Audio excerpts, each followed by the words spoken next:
افغان 19 کلنې لوبډلې د درې اړخیز سیریز په خپله څلورمه لوبه کې متحده عربي اماراتو ته ماتې ورکړه.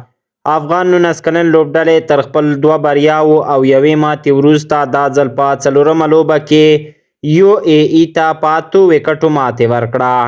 د متحده عربي اماراتو لوبډلې لومړی توپوهنه وکړه چې یوازې 8 اتیا منډې جوړې کړې او افغان لوبډلې ته د 9 اتیا منډو هدف وټاکو.